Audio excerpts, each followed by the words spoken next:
Bonjour à tous, aujourd'hui c'est revue de presse sur le prochain iPhone version 15. Alors pourquoi on parle de l'iPhone sur cette chaîne de vidéos très professionnelle? C'est parce qu'il y a de la nouveauté sur le capteur et ça peut nous laisser présager que éventuellement dans un avenir plus ou moins proche, il y aurait alors des évolutions très intéressantes du côté des smartphones. On voit ça tout de suite.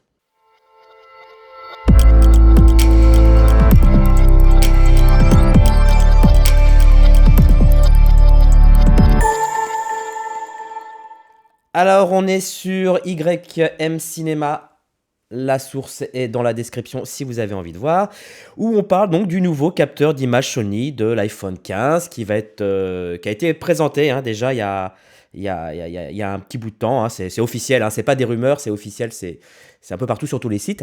Et donc, on va voir un peu de quoi il en parle, de ce nouveau capteur, puisque, en fait, c'est pas la première fois que Sony fait des capteurs pour iPhone. D'ailleurs, je fais exclusivement pour la première fois, non pas pour la première fois, parce que je l'avais fait au début dans ma chaîne, mais je le fais, d'habitude, je le fais avec mon GH5S. Là, j'ai pris mon iPhone 14 en mode cinématique et en mode selfie. Donc, c'est pas la meilleure des caméras pour faire cette vidéo, pour le petit coup, pour le côté fun. Et figurez-vous que c'est un capteur Sony qu'il y a dans l'iPhone 14, tout comme dans l'iPhone 16, puisqu'il est précisé que le capteur Sony IMX 703 4032 par 3024, 12,2 millions de pixels et de taille de 1 sur 1,65 pouces. C'est même pas du 1 pouce. C'est vraiment petit, est implanté dans les iPhone 13, Pro Max, les 14, les 14 Plus. Voilà. Donc jusque-là, rien de nouveau, sauf que le prochain iPhone 15, ça sera aussi du Sony, mais avec une structure complètement différente. Et effectivement, l'iPhone 15 intégrera un nouveau capteur, également produit par Sony, avec une nouvelle architecture intitulée A Two-Layer Transistor Pixel. Alors, qu'est-ce que c'est? C'est une conception de capteur permettra aux vidéastes de filmer des images améliorées avec une meilleure plage dynamique et des niveaux des bruits réduits. C'est ça pourquoi ça nous intéresse sur cette chaîne, c'est simplement cette petite phrase, vous voyez, plage dynamique et niveau de bruit réduit. C'est là que ça nous intéresse. Alors, on n'en est pas encore très sérieusement, évidemment, à faire des films tout à l'iPhone, mais on n'en est pas loin parce que très franchement, aujourd'hui, on peut faire du news à l'iPhone. D'ailleurs, il y a des applications, j'en ai parlé il y a 2 ans, je crois, sur ma chaîne, d'applications pour le journalisme, de faire donc tout ce qui est news avec l'iPhone qui marche très bien.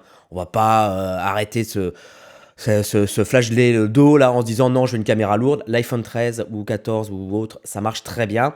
Qu'en est-il pour la fiction? Apple communique un peu sur le fait, voilà, quelques courts-métrages faits. Alors bon, tout le monde en dira de ce qu'il en voudra. Moi, j'ai déjà fait des tests, notamment avec mon iPhone 14, qui propose de l'Apple ProRes 4.2.2.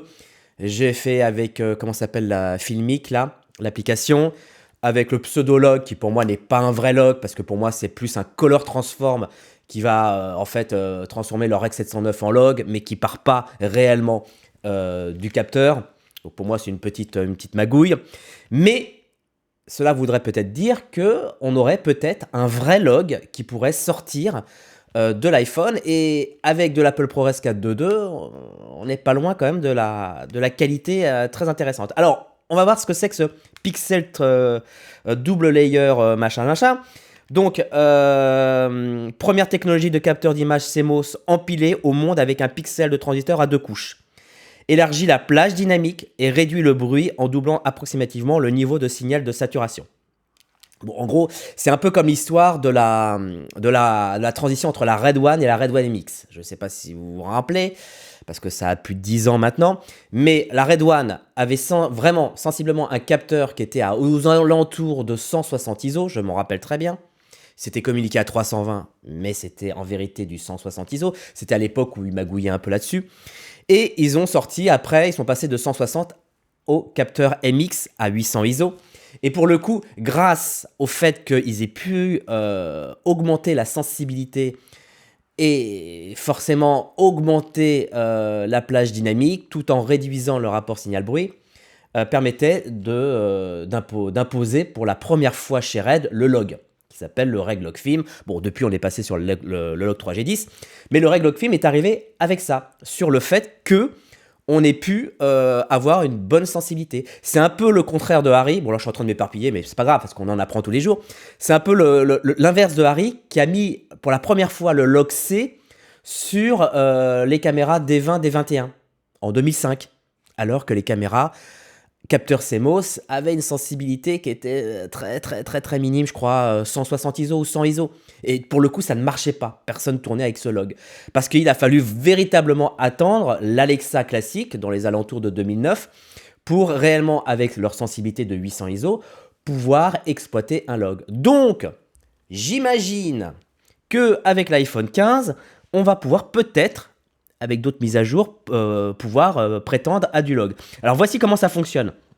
Ici, on a le format traditionnel, donc on a les photodiodes ici, et d'à côté, on a toute la partie transistor, qui fait une partie donc d'un pixel, et ensuite en dessous, vous avez le circuit. Donc là, ce qu'ils font, c'est qu'ils prennent la partie transistor et ils la mettent en dessous. Ça laisse plus de place pour le photodiode, voilà, en mettant le transistor par le dessous. Et du coup, si on a plus de place pour le photosite, vous connaissez éternellement la chanson, plus il y a de la place, plus il y a de la sensibilité. Plus il y a de la sensibilité, plus il y a un rapport signal-bruit intéressant, et plus il y a un rapport signal-bruit intéressant, plus on peut prétendre de la dynamique, parce que n'oubliez pas une chose, c'est que la dynamique, comment on la fabrique cette dynamique? On la fabrique en sous-exposant le capteur. Oui, parce que, bon, vous n'avez pas rematé toutes les vidéos de mes chaînes, mais à un moment donné, je parle de la valeur native et de la valeur nominale d'un capteur. J'ai dû faire cette vidéo il y a 1 an et demi, qui présente que le fait qu'on gagne de la dynamique sur les capteurs, c'est parce qu'on exploite un capteur sous-exposé en récupérant des informations du coup dans les hautes lumières et en remontant les basses lumières via cette fonction de transfert qu'est le signal logarithmique. Donc mes amis, avancement dans une conception. Cependant, la nouvelle technologie d'empilement permet d'adopter des architectures qui permettent d'optimiser les couches de photodiodes et de transistors, doublant ainsi approximativement le niveau du signal de saturation par rapport au capteur d'image conventionnel et par conséquent, élargissement de la plage dynamique. Voilà, et donc du coup, qu'est-ce que je notais? La plage dynamique élargit la réduction de bruit disponible grâce à cette nouvelle technologie des pixels. Aideront à prendre des images sous-exposées, des images sous-exposées et des surexposées et permettront une capture améliorée à faible bruit dans les situations de faible humidité, mais surtout dans des situations à très haut contraste, phénomène de contre-jour, etc. Autrement dit, on aura une image de plus en plus douce. Déjà que je la trouve très douce, cette image, mais on sera encore meilleur. Et la question que je me pose à l'issue de cet article, c'est que jusqu'où on va aller, quoi. Apple ProRes interne, en 4.2 HQ, capteur meilleure qualité, c'est quoi les prochaines étapes? Ce qui me laisse à penser que très certainement, à l'iPhone 25 ou 26, voire l'iPhone 30, on pourra peut-être faire des fictions avec notre téléphone. Mais alors un conseil, cette fois-ci, il faudra vraiment activer le mode avion et pas faire semblant. À bientôt, merci d'avoir regardé cette vidéo jusqu'au bout. Pensez à la liker et à la partager. Donnez-moi votre opinion un peu dans les commentaires pour voir un peu ce que vous en pensez.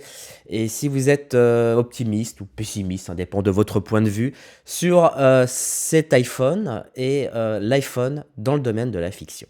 À très vite, ciao.